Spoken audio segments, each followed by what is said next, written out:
Santriwan dan santriwati yang berbahagia, berbicara tentang sumber hukum Islam dibagi dua.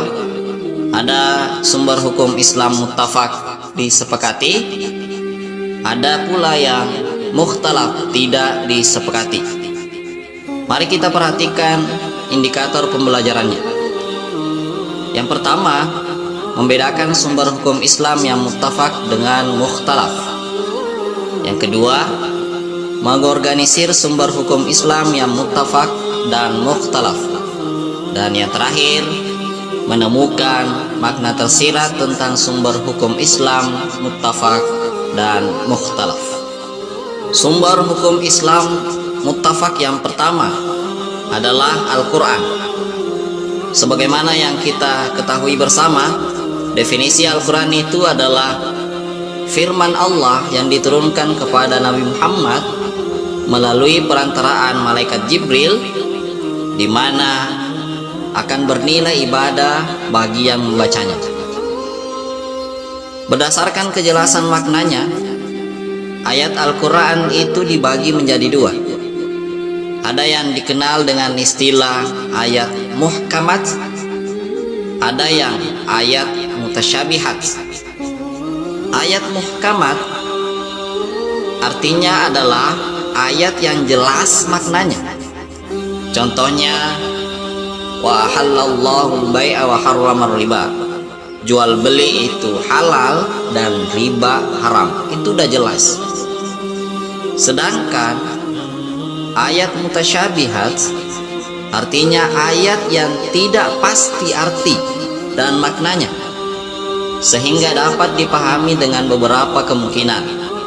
Kita ambil contoh kata kuru, yang dapat berarti suci, dapat pula berarti haid. Dan inilah ayat yang perlu penjelasan dari hadis Rasulullah SAW. Dasar kehujahan Al-Quran sebagai sumber hukum Islam pertama itu bisa kita lihat dalam Quran surah An-Nisa ayat 105. Adapun pedoman dalam menetapkan hukum, Al-Quran dalam menetapkan hukum, yang pertama adalah tidak memberatkan. Contoh dalam Quran surah Al-Baqarah ayat 286. Azimah, ketentuan-ketentuan umum Allah, diantaranya salat wajib. Yang kedua, meminimalisir beban. Adanya rukhsah atau keringanan dalam ibadah. Kita ambil contoh menjama atau mengqashar salat apabila dalam perjalanan.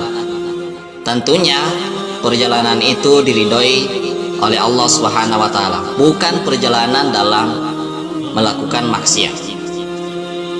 Yang ketiga, pedoman dalam menetapkan hukum itu adalah sistemnya beransur-ansur, ataukah dalam arti kata bertahap. Salah satu contohnya adalah penetapan hukum khamar dengan judi. Yang pertama, Quran surah Al-Baqarah 219 menyatakan bahwa khamar dan judi keduanya adalah dosa besar. Quran surah An-Nisa ayat 43, larangan salat dalam keadaan mabuk. Kemudian turunlah perintah untuk menjauhi khamar itu dalam Quran surah Al-Maidah ayat 90. Sumber hukum Islam muttafaq yang kedua setelah Al-Quran adalah hadis. Sebagaimana telah masyhur di kalangan kita, definisi hadis itu adalah segala sesuatu yang disandarkan kepada Nabi, baik berupa perkataan beliau, perbuatan, maupun ketetapannya. Macam-macam hadis ada yang disebut dengan hadits qauliyah, yaitu berupa ucapan atau perkataan Rasulullah. Kita ambil contoh hadits bahwasanya sahnya amal perbuatan itu tergantung pada niatnya, dan seseorang hanya memperoleh dari apa yang dia niatkan. Hadis riwayat Bukhari Muslim. Yang kedua, hadis fi'liyah, yaitu berupa perbuatan Rasulullah. Contohnya dalam sebuah hadis, "Salatlah kalian sebagaimana kalian melihatku salat." Hadis riwayat Bukhari Muslim. Yang ketiga, ada yang disebut dengan hadits takririyah. Artinya, ada sesuatu perbuatan yang dilakukan oleh para sahabat, namun Nabi membiarkan atau mendiamkannya tanpa adanya penegasan apakah beliau membenarkan ataukah mempermasalahkannya. Kita lihat contohnya dalam sebuah hadis, "Janganlah seorang pun sholat asar kecuali nanti di Bani Quraidah." Namun ada sahabat Nabi yang sudah sholat sebelum sampai di Quraidah, ada yang sholat pada saat sudah sampai di Bani Quraidah sesuai dengan apa yang disampaikan oleh Rasulullah. Namun beliau mendiamkan hal itu. Itulah yang disebut dengan hadits takririyah. Dasar kehujahan al-hadits dan kedudukannya sebagai sumber hukum Islam muttafaq atau disepakati. Dalam Al-Quran disebutkan, "Ya ayyuhalladzina amanu aminu billahi wa rasulih wal kitabil ladzi nazzala ala rasulih." Wahai orang-orang yang beriman, tetaplah beriman kepada Allah dan Rasulnya dan kitab yang Allah turunkan kepada Rasulnya. Sedangkan dalam sebuah hadis, "Aku tinggalkan dua pusaka untukmu yang kalian tidak akan tersesat selagi kamu berpegang kepada keduanya, yaitu berpegang kepada Al-Quran dan sunnah Rasulnya, atau disebut dengan al-hadits." Hadis riwayat Malik. Untuk tujuan hadis itu sendiri, yang pertama adalah bayan takrir, menetapkan dan menguatkan Al-Quran. Contoh, apabila kalian melihat bulan, maka berpuasalah. Apabila melihat bulan, berbukalah. Hadis riwayat Muslim. Hal ini sebagai penguat pada Quran surah Al-Baqarah ayat 185. Yang kedua, hadis sebagai bayan tafsir, menjelaskan atau memberi keterangan ataupun penafsiran Al-Quran. Kita ambil contoh, Lailatul Qadri berada pada malam ganjil 10 akhir bulan Ramadan. Hadis riwayat Bukhari. Hal ini sebagai penjelas dari Quran surah Al-Qadr.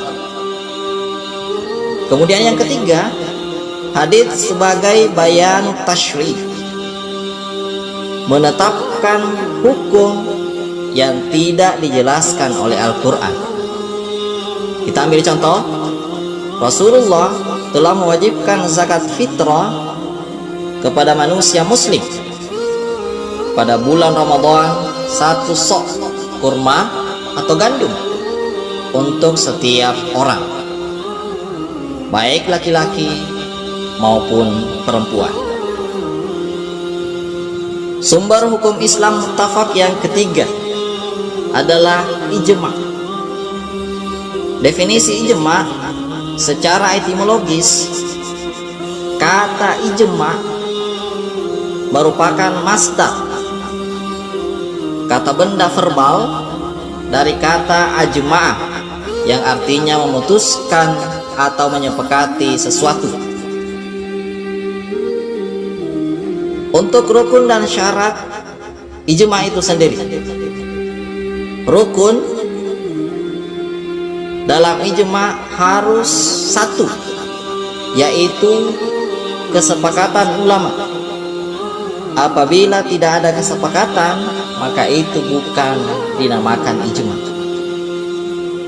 Sedangkan syarat ijma itu sendiri, yang pertama adalah haruslah orang yang melakukan ijma itu dalam jumlah yang banyak.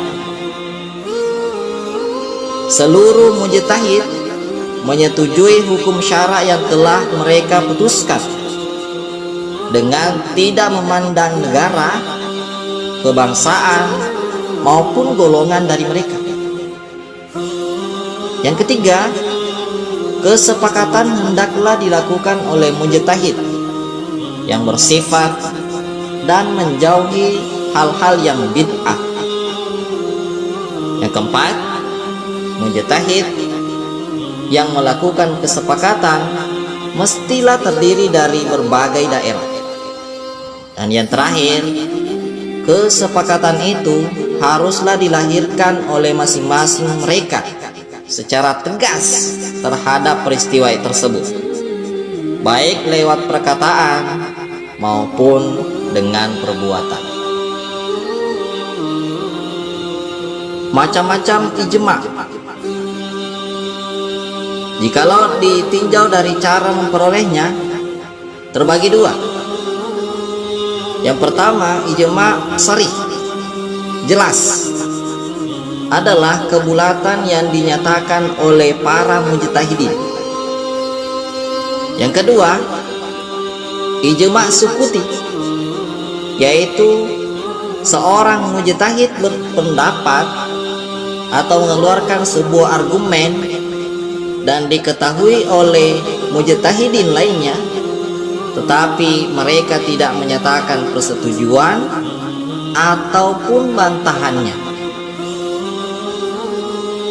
Adapun macam ijma jika ditinjau dari dalalah atau penunjuknya, yang pertama ada yang disebut dengan ijma qat'i, adalah dalalah terhadap hukumnya, artinya hukum yang ditunjuk sudah dapat dipastikan kebenarannya. Yang kedua, ada yang disebut dengan ijma dhanni, dalalah terhadap hukumnya, artinya adalah hukum yang dihasilkan dari kebenarannya bersifat relatif atau masih bersifat sebuah dugaan, masih bisa berubah. Itulah yang disebut dengan ijma dhanni. Sumber hukum Islam muttafaq yang keempat, yaitu qiyas, menghubungkan sesuatu persoalan yang tidak ada ketentuan hukumnya di dalam nas atau dalil dengan sesuatu persoalan yang telah disebutkan oleh nas, karena di antara keduanya terdapat pertautan atau persamaan ilat hukum. Adapun rukun qiyas, yang pertama adalah al-aslu, adanya pokok persoalan yang telah disebutkan hukumnya di dalam nas. Al-far'u, adanya cabang yang tidak ada nas menjelaskan hukumnya. Al-hukmu, adanya ketetapan hukum yang ada pada pokok dan ia akan diberlakukan sama pada cabang. Yang keempat, al-illah, adanya kesamaan sifat, yaitu sifat atau keadaan yang dijumpai pada cabang dan juga ada pada pokok. Sedangkan macam-macam qiyas, qiyas aula, yaitu contohnya memukul sama dengan mengatakan ah kepada orang tua, sebagaimana yang disebutkan di dalam Al-Quran, karena sama-sama dampaknya adalah menyakiti orang tua. Qiyas musawi, contohnya membakar sama dengan memakan harta anak yatim, karena harta tersebut akan habis atau rusak. Qiyas dilalah, contohnya harta anak kecil itu disamakan dengan harta orang yang sudah balik dalam hal wajib membayar zakat dengan ilat yang sama, karena harta tersebut sama-sama berkembang dan bertambah. Yang keempat, qiyas syabah. Qiyas syabah contohnya melukai hamba sahaya sama dengan melukai orang merdeka, karena keduanya itu digolongkan sebagai manusia.